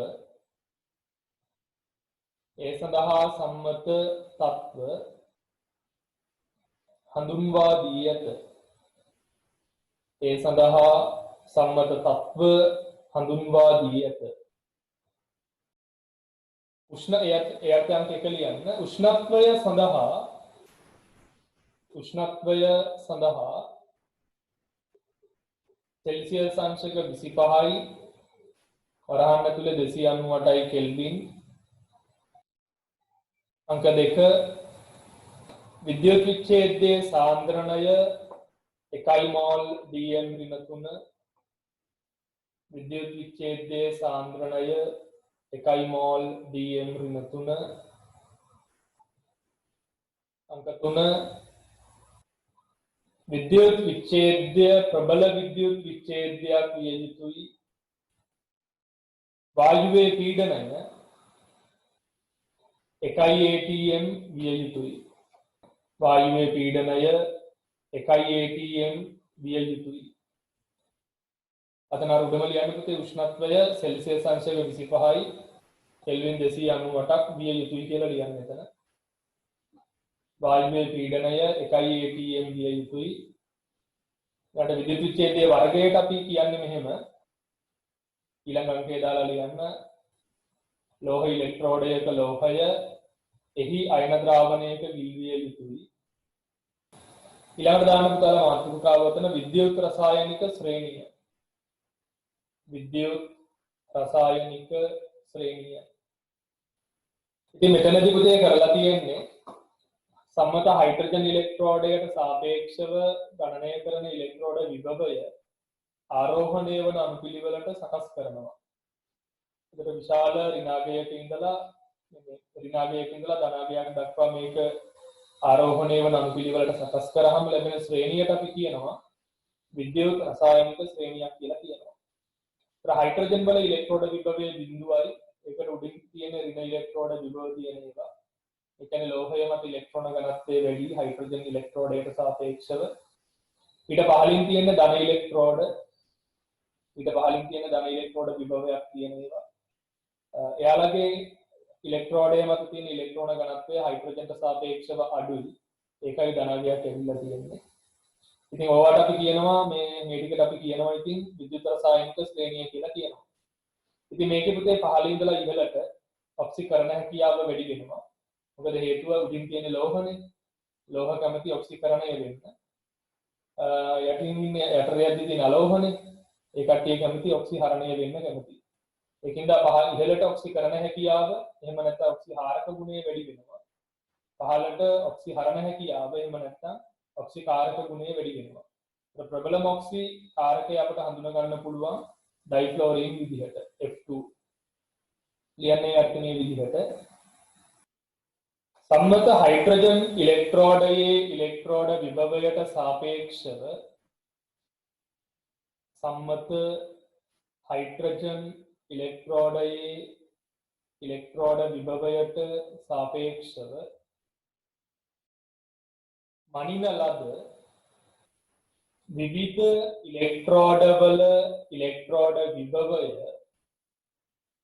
විවිධ ඉලෙක්ට්‍රෝඩවල ඉලෙක්ට්‍රෝඩ විභවය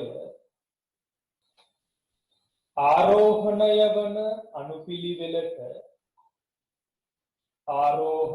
වන අනුපිළිවෙලට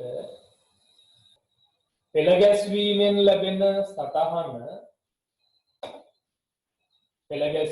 ලැබෙන සටහන විද්‍යුත් රසායනික ශ්‍රේණිය ලෙස හඳුන්වයි. එහි පහළ සිට ඉහළට ඔක්සිකරණ හැකියාව වැඩි වන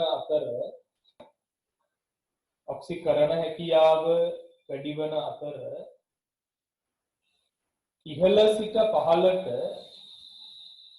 ඉහළ සිට පහළට ඔක්සිහරණ හැකියාව වැඩි වේ. දැන් පුතාලා මෙතනදී ඔක ලකුණු කරගන්න ඔය ටික දාගන්න ඉක්මනට.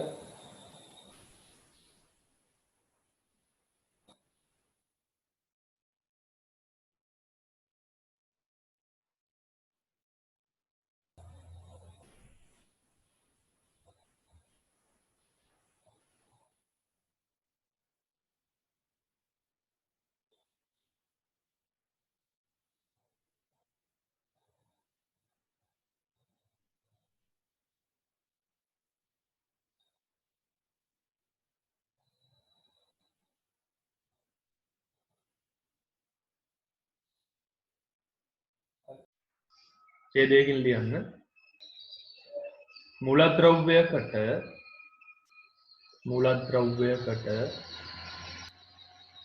විද්‍යුත් රසායනික ශ්‍රේණියේ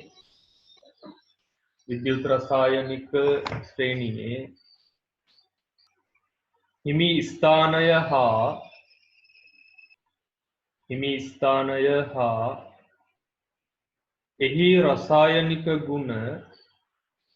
එහි රසායනික ගුණ පැවැත්ම හා නිස්සාරණ ක්‍රම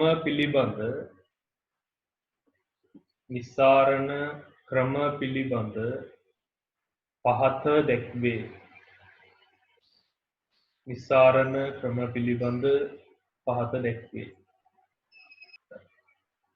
ලියන්නේ යටතේ පළවෙනි එක අංක 1 දාලා ලියන්න. රසායනික සක්‍රියතාව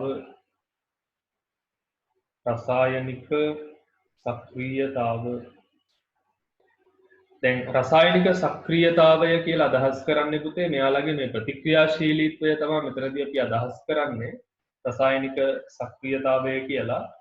ඉතින් දැන් ලෝහ ගත්තහම ඔයාලා දැක්කා විද්‍යුත් රසායනික ශ්‍රේණියේ ලෝහ විශේෂයෙන් S ගොනුවේ ලෝහ ඉන්නේ උඩින්.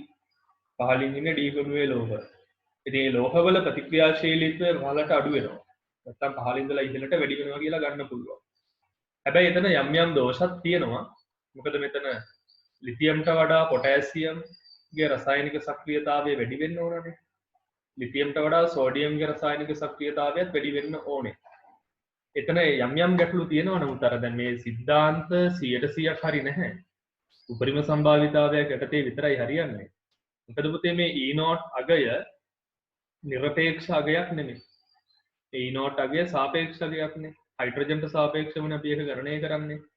ඉතින් මේකදී අපට නිවැරදිම දේ ලබා ගන්න බෑ. හරිද? ඒකින්ද දැන් මෙතන රසායනික සක්‍රියතාවය ගැන කතා කරද්දී ලෝහවල පහළ ඉඳලා ඉහළට වැඩි වෙනවා කියලා කියනවා. නමුත් පොඩි ගැටලුවක් තියෙනවානේ. ඒක අර හැමතැනම නෙමෙයි යම් යම් තැන්වලදී පොඩි ගැටලුවක් තියෙනවා. විශේෂයෙන්ම ලිතියම්ට වඩා පොටෑසියම්ගේ රසායනික සක්‍රියතාවය වැඩි. ඊට අමතරව සෝඩියම්ගේ රසායනික සක්‍රියතාවය වැඩි. ඉතින් දැන් කැල්සියම් සෝඩියම් ගන්නකො. පැහැදිලිවම ඔයාලට තේරෙනවනේ. කැල්සියම්ට වඩා සෝඩියම්ගේ රසායනික සක්‍රියතාවය වැඩි වෙන්න ඕනේ. නේද? ඉතින් එතන යම් යම් ගැටලු තියෙනවා. නමුත් තිබ්බට අපි ඔතන ලියනවා මේ විදිහට විද්‍යුත් රසායනික ශ්‍රේණියේ පහළ ඉඳලා ඉහළට ලෝහවල රසායනික සක්‍රියතාවය වැඩි වෙනවා කියලා. අලෝහවල වැඩි වෙන්නේ අනිත් පැත්තට. දැන් අලෝහ ගත්තාම අපි හැලජන ටික විතරක් ගන්නකො. අයඩීන්, බ්‍රෝමීන්, ක්ලෝරීන්, ෆ්ලෝරීන්. මේ ෆ්ලෝරීන් තමයි ගොඩක්ම සක්‍රීය අලෝහවල. හරි? ඉතින් අලෝහවල රසායනික සක්‍රියතාවය ඉහළ ඉඳලා පහළට වැඩි වෙනවා. ලෝහවල රසායනික සක්‍රියතාවය පහළ ඉඳලා ඉහළට වැඩි වෙනවා කියලා තමයි අපි සලකන්නේ. නමුත් ඒකේ යම් යම් ගැටලු තියෙනවා. හරි? යම් යම් වෙනස්කම් තියෙනවා. මේ වෙනස්කම් ගැන කතා කරන්න අවශ්‍යතාවයක් නැහැ මෙතනදී. ලියන්නේ යටතේ අංක 1 රසායනික සක්‍රියතාව. ඒ යටතේ ලියන්න මේ විදිහට ලෝහවල රසායනික සක්‍රියතාවය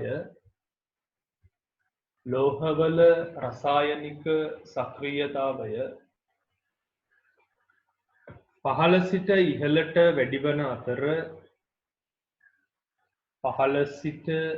ඉහළට වැඩිවන අතර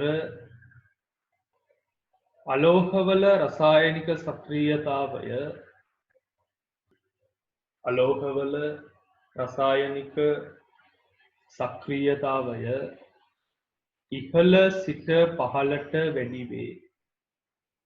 ඉහළ සිට පහළට වැඩි වේ. ඊළඟ අංක 2 දාලා ලියන්න. ඔක්සිහාරක ගුණය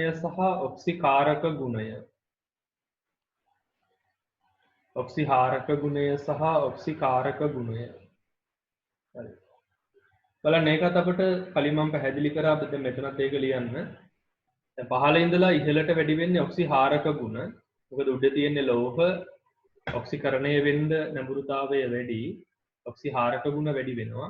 පහළට වැඩි වෙන්නේ ඔක්සිහාරක ගුණ. ඒතර ප්‍රබලම ඔක්සිහාරකය වෙන්නේ පුතේ ඩයිෆ්ලෝරින් කියන වායුව. ලියන්න. විද්‍යුත් රසායනික ශ්‍රේණියේ පහළ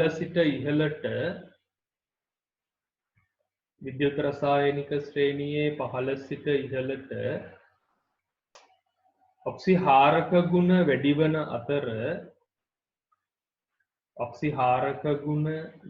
අතර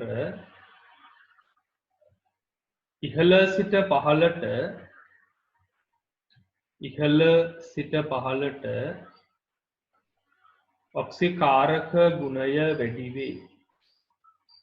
ඔක්සිකාරක ගුණය වැඩි වේ. දැන් උතනදී ඔන්න ඕක ඔය කට්ටියන්ට හම්බෙනවා සාමාන්‍ය පෙළදිත් ඕක ඔයාලට හම්බෙනවා. දැන් ලෝහයක් ගත්තාම පුතාලා දැන් හිතන්නකෝ මෙහෙම මෙතන තියෙනවා අපිට කපල් සල්ෆේට් ද්‍රාවණයක් තියෙනවා. මේක තියෙන්නේ කියුප්‍රික් අයන. කපල් සල්ෆේට් ද්‍රාවණයක් තියෙනවා.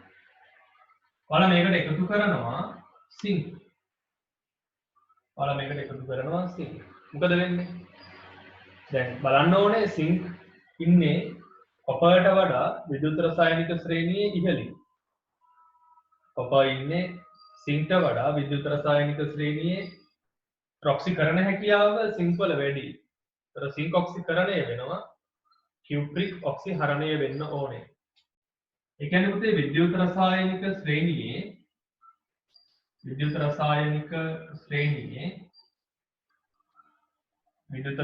ශ්‍රේණියේ ඉහළින් තියෙන ලෝහයක් පහළින් තියෙන ලෝහයක අයන ද්‍රාවණයකට දාපුවම අයනය විස්ථාපනය වෙනවා. ඒ උදාහරණයක් විදිහට කොපර් සල්ෆේට් ද්‍රාවණයකට සිංක් ලෝහ කුඩු එකතු කරොත් ලෝහය විස්ථාපනය වෙනවා. සිංක් ඔක්සිකරණය වෙනවා.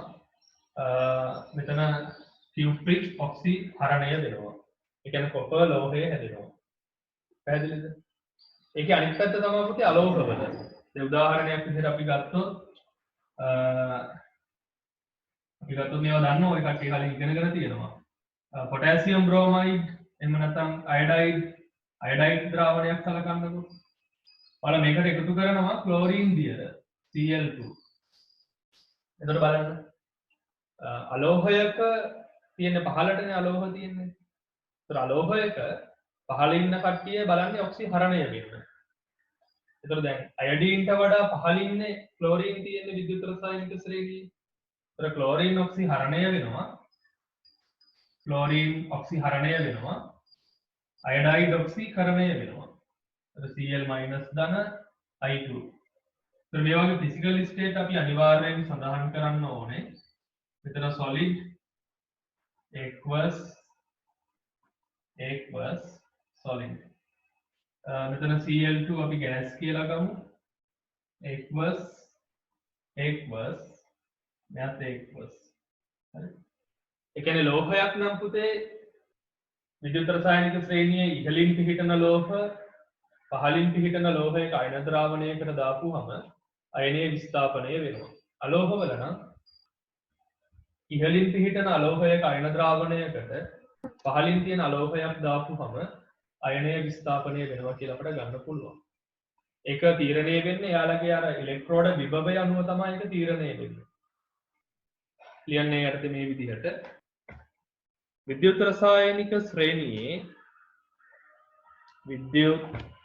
රසායනික ශ්‍රේණියේ ඉහළින් පිහිටන ලෝහ ඊට පහළින් පිහිටන ලෝහයක අයන ද්‍රාවණයකින්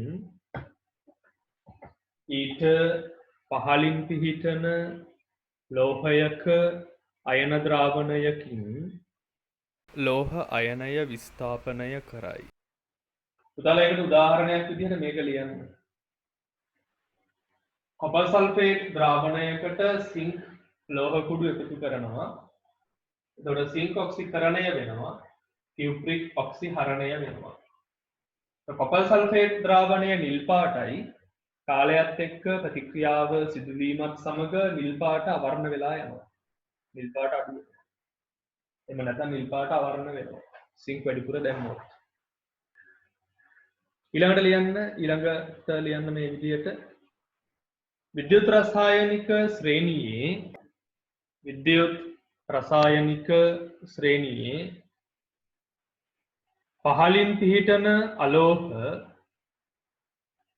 විද්‍යුත් රසායනික ශ්‍රේණියේ පහළින් පිහිටන අලෝහ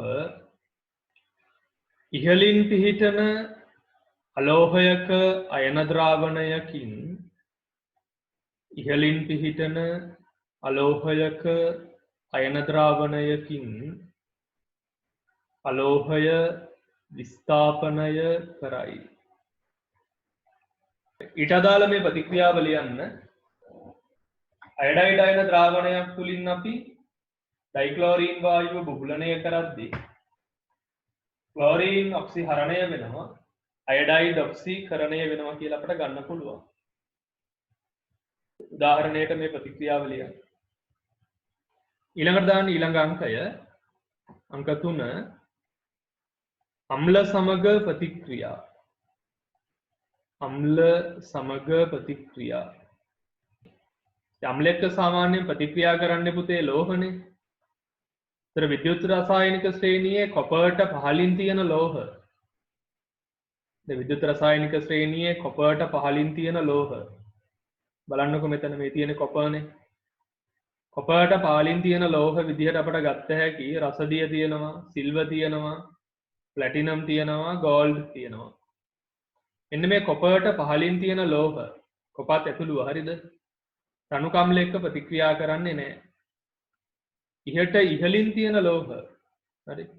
අපි ගත්තොත් මෙතන ලෝහ ගන්න ඕනේ. පැලේඩියම්, ටින්, නිකල් මේ කට්ටිය තනුකම්ල එක්ක ප්‍රතික්‍රියා කරනවා ලෝහ හරි. අලෝහ නෙමෙයි ඈ. ලියන්නේ යටතේ මේ විදිහට අම්ල සමග ප්‍රතික්‍රියා කියලා දාන්න අංක 3. මේ කොපර්ට පහලින් නෙමෙයි පුතේ හයිඩ්‍රජන්ට පහලින් හරිද? විද්‍යුත් රසායනික ශ්‍රේණියේ හයිඩ්‍රජන්ට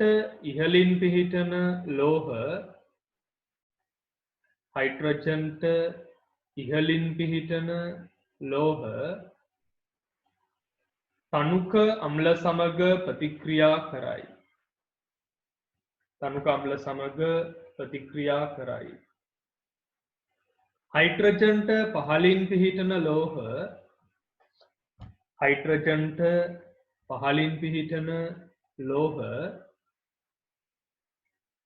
හයිඩ්‍රජන්ට පහළින් පිහිටන ලෝහ තනුක අම්ල සමග ප්‍රතික්‍රියා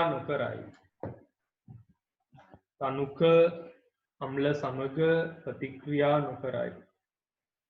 ඉතින් ඒකට උදාහරණ ලියන්න අවශ්‍යතාවයක් නැහැ. විද්‍යුත් රසායනික ශ්‍රේණියේ හයිඩ්‍රජන්ට ඉහළින් ලෝහ ගොඩක් තියෙනවා. මේ ඕනම ලෝහයක් අරගෙන ඔයාලට ප්‍රතික්‍රියාව ලියන්න පුළුවන්. තනුකම්ල එක්ක ප්‍රතික්‍රියාව. එතකොට ලැබෙන්නේ ලවණය සහ හයිඩ්‍රජන් වායුව පිට වෙනවා. හයිඩ්‍රජන්ට පහළින් තියෙන ලෝහ copper, mercury, silver, platinum, gold තනුකම්ල එක්ක ප්‍රතික්‍රියාවක් නැහැ.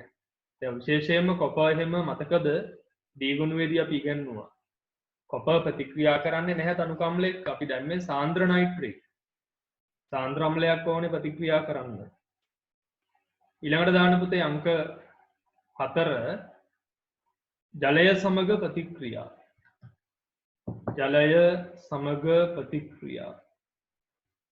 ඉතින් පුතේ ජලය සමග ප්‍රතික්‍රියා ගැන කතා කරද්දී ඔයාලා දන්නවා ඇල් ජලය, උණු ජලය සහ හිමාලය එක්ක කතා කරන්න ඕනේ.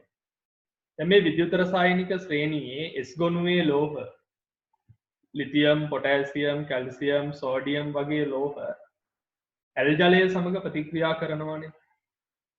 අනිත් ලෝහ ඇල් ජලය සමග ප්‍රතික්‍රියා කරන්නේ නැහැ. මැග්නීසියම්, ඇලුමිනියම් ඇල් ජලයත් එක්ක ප්‍රතික්‍රියා කරන්නේ නැහැ. ඒ උණු ජලයත් එක්ක ප්‍රතික්‍රියාව ඊට පස්සේ අපි ගත්තාම මැග්නීසියම් උණු ජලයත් එක්ක ප්‍රතික්‍රියා කරනවා. උණු ජලයත් එක්ක ප්‍රතික්‍රියා කරන්නේත් නැති ඒවා තියෙනවනේ මෙතන. ඒවා ප්‍රතික්‍රියා කරන්නේ හිමාලයත් එක්ක. හිමාලයත් එක්ක ප්‍රතික්‍රියා කරාම හැදෙන්නේ ඔක්සයිඩය හැදෙන්නේ හයිඩ්‍රජන් වායුව පිට වෙනවා. රයිට් අපි ඒක මේ විදිහට ලියමු. දාන්න ඊළඟ අංකය ජලය සමග ප්‍රතික්‍රියා. සෝඩියම් වල සිට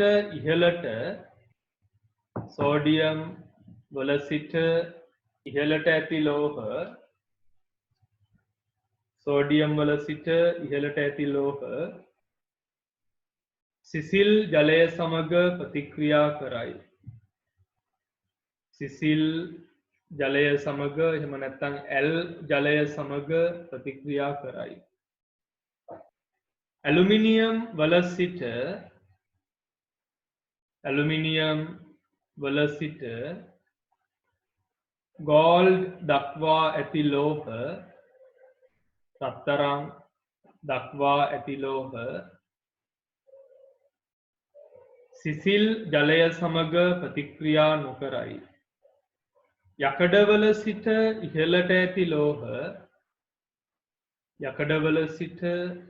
ඉහළට ඇති ලෝහ උණු ජලය හෝ හිමාලය සමග ප්‍රතික්‍රියා කරයි. උණු ජලය හෝ හිමාලය සමග ප්‍රතික්‍රියා කරයි. ඒක උණු ජලය එක්ක වෙන්නත් පුළුවන්, හිමාලය එක්ක වෙන්නත් පුළුවන්, දෙකම එක්ක වෙන්නත් පුළුවන්. හරි. දෙකෙන් එකක් එක්ක අනිවාර්යෙන් ප්‍රතික්‍රියා කරනවා. උණු ජලය හෝ හිමාලය සමග ප්‍රතික්‍රියා කරයි. රත්තරන් වල සිට ඒ කියන්නේ ගෝල්ඩ් වල සිට Au ගෝල්ඩ් වල සිට ටින් දක්වා ඇති ලෝහ ටින් දක්වා ඇති ලෝහ උණු ජලය හෝ හිමාලය සමග ප්‍රතික්‍රියා නොකරයි. උණු ජලය හෝ හිමාලය සමග ප්‍රතික්‍රියා නොකරයි. ඒ දෙකකින් ලියන්න. L ජලය සහ උණු ජලය සමග ප්‍රතික්‍රියා කරන ලෝහ. ජලය සමග ප්‍රතික්‍රියාවෙන් ලෝහ හයිඩ්‍රොක්සයිඩය සහ ඩයිහයිඩ්‍රජන් වායුව ලබා දේ. ඩයිහයිඩ්‍රජන් වායුව ලබා දේ. ඒකටම ලියන්න. හිමාලය සමග ප්‍රතික්‍රියා කරන ලෝහ හිමාලය සමග ප්‍රතික්‍රියා කරන ලෝහ හිමාලය සමග ප්‍රතික්‍රියාවෙන් හිමාලය සමග ප්‍රතික්‍රියාවෙන් ලෝහ ඔක්සයිඩය සහ ලෝහ ඔක්සයිඩය සහ ඩයිහයිඩ්‍රජන් වායුව ලබා දේ. ලෝහ ඔක්සයිඩය සහ ඩයිහයිඩ්‍රජන් වායුව ලබා දේ. යතනත් පුතේ මේ ඩී ගොනුවේ ලෝහ බලන්නකො මෙතන උණු ජලය සහ හිමාලය සමග ප්‍රතික්‍රියා කරන්නේ කවුද කියලා බලන්න. ඇලුමිනියම් වල සිට කොපර් දක්වා ඇති ලෝහ සිසිල් ජලය සමග ප්‍රතික්‍රියාවක් නැහැ. යකඩවල සිට ඉහළට ඇති ලෝහ උණු ජලය හෝ හිමාලය සමග ප්‍රතික්‍රියා කරනවා. ඒ කියන්නේ යකඩවල ඉඳලා ඉහළට තියෙන ටික චුට්ටක් බලන්න. යකඩවල ඉඳලා ඉහළට chromium, zinc, manganese, aluminium, magnesium, sodium, calcium නම් ඇල් ජලයත් එක්ක ප්‍රතික්‍රියා කරනවානේ.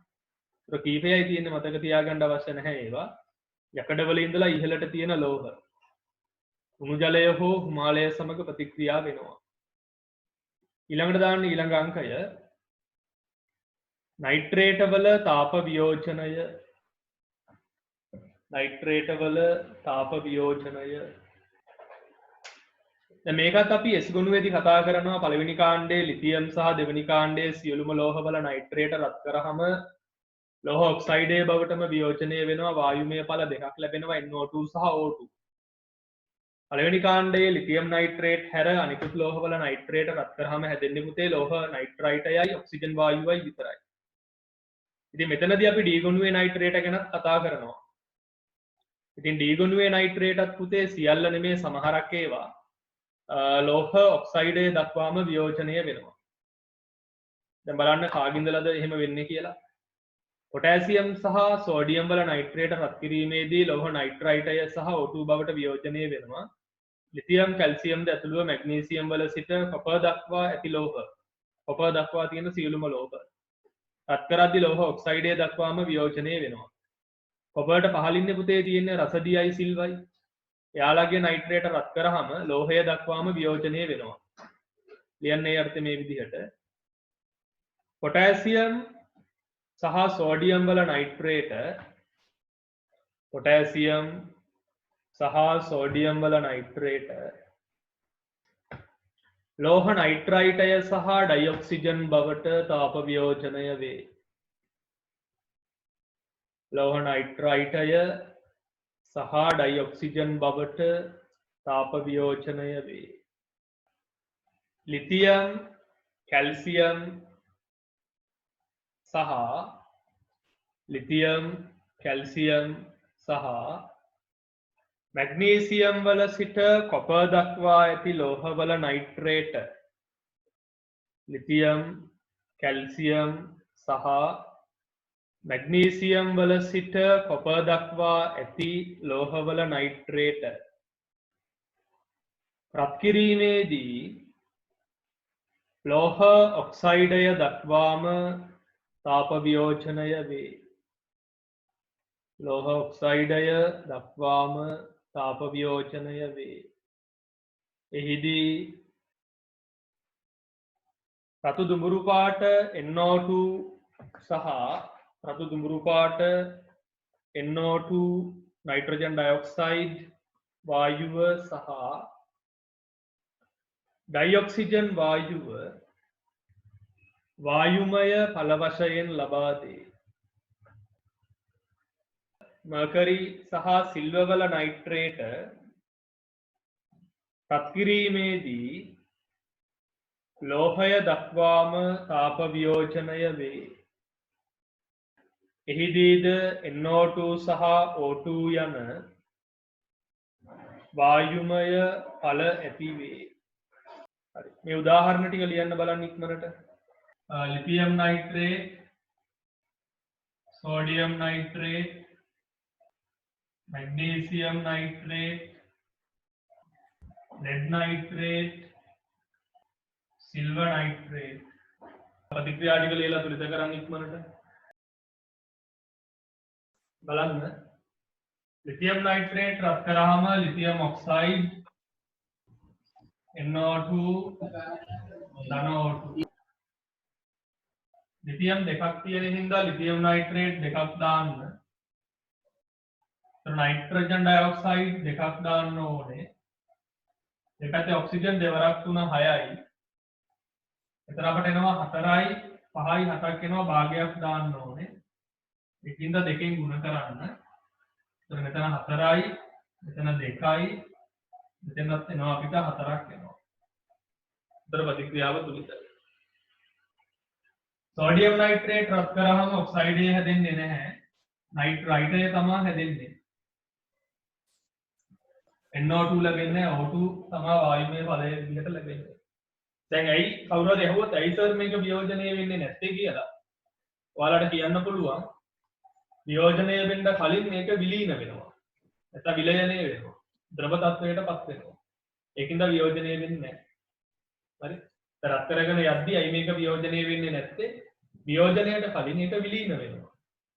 ඒකයි ඒකට හේතුව. මේක තුලිත කරන්න මෙතන සෝඩියම් තුලිතයි නයිට්‍රජන් තුලිතයි එතන භාගයක් දාපුවම තුලිතයි දෙකෙන් ගුණ කරන්න. එතන හැදෙන්නේ ඔක්සයිඩය NO2 ධන O2. නයිට්‍රජන් දෙකක් දාන්න මෙතෙන්ට එතකොට එනවා අපට ඔක්සිජන් මෙතන 6යි 4යි 5යි 7ක් එනවා භාගයක් දාන්න. ඒකින්ද දෙකෙන් ගුණ කරන්න. 4යි 2යි 2යි. lead nitrate රත් කරාම එන්නේ පුතේ ලෝහ ඔක්සයිඩය NO2 ධන O2. මෙතන දෙකක් දාලා බලන්න මෙතන 6යි 6 වාගයක් දාන්න ඕනේ දෙකෙන් ගුණ කරන්න. 4යි 2යි 2යි. සිල්වර් නයිට්‍රේට් රත් කරොත් පුතේ අපට ලැබෙන්නේ ලෝහය. සිල්වර් NO2 ධන O2. සිල්වර් නයිට්‍රේට් කියලා කියන්නේ AgNO3. බලන්න ඔයාලට වැරදිලාද කියලා. මෙතන භාගයක් දාපුවම තුලිතයි දෙකෙන් ගුණ කරන්න. මේ විදිහට ගන්න පුළුවන්. ලියන්න ඊළඟ අංකය දාලා ලියන්න මේ විදිහට. කාබනේට වල තාප වියෝජනය. කාබනේට වල තාප වියෝජනය. කාබනේට වල තාප වියෝජනය. ඉතින් කාබනේට ගත්තාම පුතාලා දන්නවා පළවෙනි කාණ්ඩයේ ලිතියම් කාබනේටුයි දෙවෙනි කාණ්ඩයේ සියලුම ලෝහවල කාබනේටයි වියෝජනය වෙනවා. පොටෑසියම් සෝඩියම් වල කාබනේට වියෝජනය වෙන්නේ නැහැ. ඒකට හේතුව වියෝජනය වෙන්න කලින් ඒක විලයනය වෙනවා. වියෝජනය වෙන්න බෑනේ එතකොට. ඉතින් අනිත් කාබනේට රත් කරාම පුතේ ලෝහ ඔක්සයිඩයයි කාබන් ඩයොක්සයිඩුයි තමයි හැදෙන්නේ. ඔය සිල්වර් මර්කරි වල කාබනේට රත් කරාම ලෝහය දක්වාම වියෝජනය වෙනවා. මොකද එයාලගේ ඔක්සයිඩ් අස්ථායි. ස්ථායි නැහැ. ලියන්න මේ විදිහට සෝඩියම් සහ පොටෑසියම් වල කාබනේට සෝඩියම් සහ පොටෑසියම් වල කාබනේට රත් කිරීමේදී වියෝජනයට පෙර විලයනය වන නිසා වියෝජනයට පෙර විලයනය වන නිසා වියෝජනය නොවේ. තාප වියෝජනය නොවේ.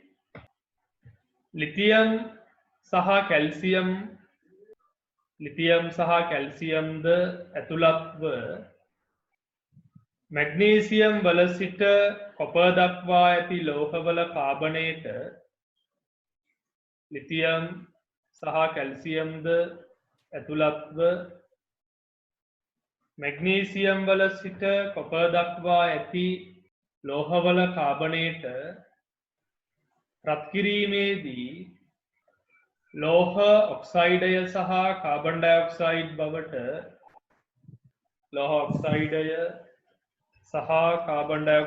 බවට තාප වියෝජනය වේ.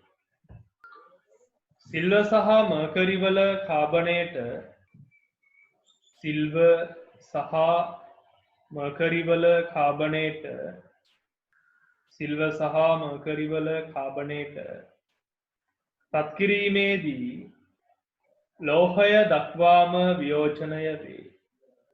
ලෝහය දක්වාම වියෝජනය වේ.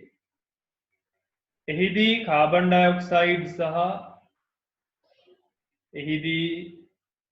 ඩයොක්සයිඩ් සහ ඩයිඔක්සිජන් යන වායුමය ඵල ලබා දේ.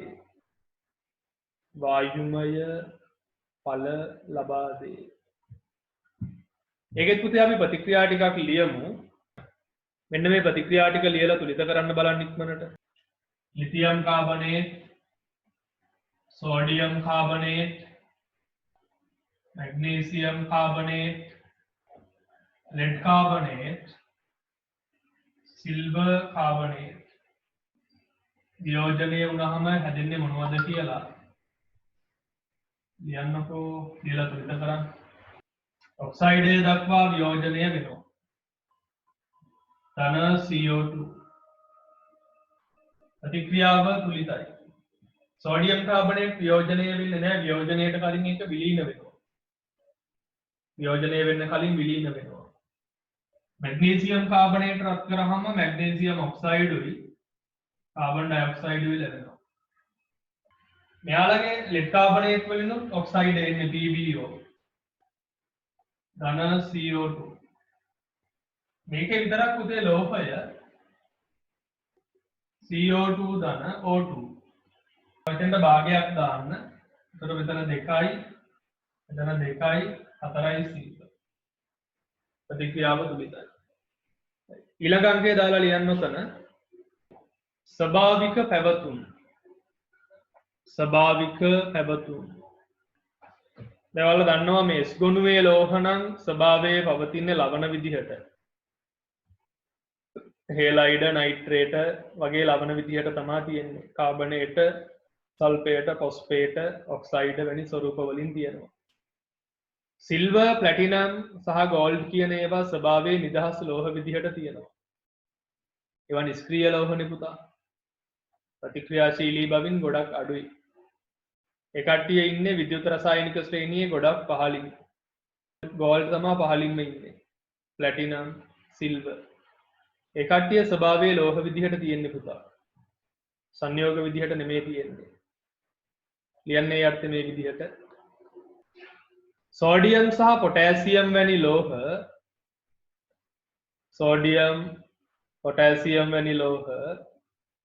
ස්වභාවයේ වැඩි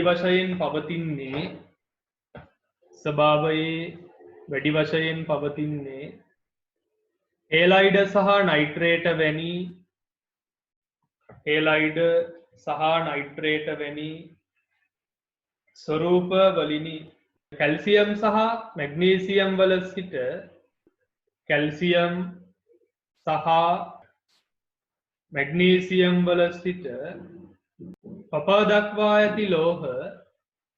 කොපර් දක්වා ඇති ලෝහ කාබනේට, සල්ෆේට, ෆොස්ෆේට,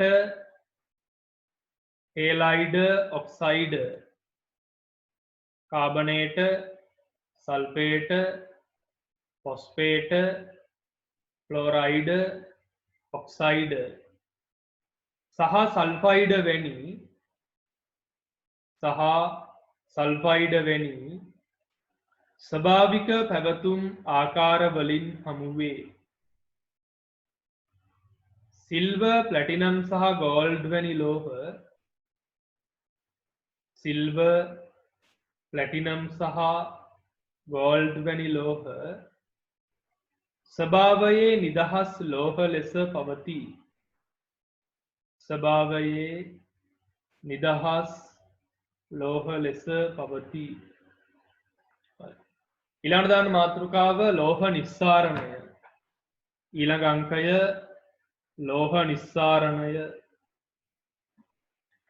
දැන් ලෝහ නිස්සාරණය ගැන කතා කරද්දී පුතා ඔයාලා දන්නවා S ගොනුවේ ලෝහ නිස්සාරණය කරන්නේ එයාලගේ විලීන ලවණ විද්‍යුත් විච්ඡේදනය කරලා. D ගොනුවේ ලෝහ ගොඩක් නිස්සාරණය කරන්නේ P ගොනුවේ ලෝහත් එක්ක නිස්සාරණය කරන්නේ ඔක්සිහාරක ක්‍රමවලට තමයි ඒවා නිස්සාරණය කරන්නේ. අපි උදාහරණයක් විදිහට කතා කරොත් ඔතන සෝඩියම් නිස්සාරණය. සෝඩියම් නිස්සාරණය කරනු ලබන්නේ පුතේ විලීන සෝඩියම් ක්ලෝරයිඩ් විද්‍යුත් විච්ඡේදනය කරලා. විලීන සෝඩියම් ක්ලෝරයිඩ් විද්‍යුත් විච්ඡේදනයෙන් ද්‍රව සෝඩියම් සහ Cl2 වායුව ලබා ගන්නවා. ඒකෙන් තමයි S ගොනුවේ ලෝහ නිස්සාරණය කරන්නේ. D ගොනුවේ සහ P ගොනුවේ ඇතැම් ලෝහ නිස්සාරණය කරන්නේ ඔක්සිහාරක ක්‍රමවලට. උදාහරණයක් විදිහට අපිට පුළුවන් ෆෙරික් ඔක්සයිඩ් වලින් යකඩ නිස්සාරණය කරන්න පුළුවන් Fe2O3 අපිට ඕනේ මේකට කෝක් සොලිඩ් මේක සොලිඩ් ධාරා උෂ්ණකයක් ඇතුලේ තමයි මේක කරන්නේ. ඉතින් මේකෙදී උෂ්ණත්වය කෙල්වින් 700ක් 2000 අතර උෂ්ණත්වයකදී තමයි මේක සිද්ධ කරන්නේ. කෙල්වින් 700ක් 2000 අතර උෂ්ණත්වයක් ඕනේ.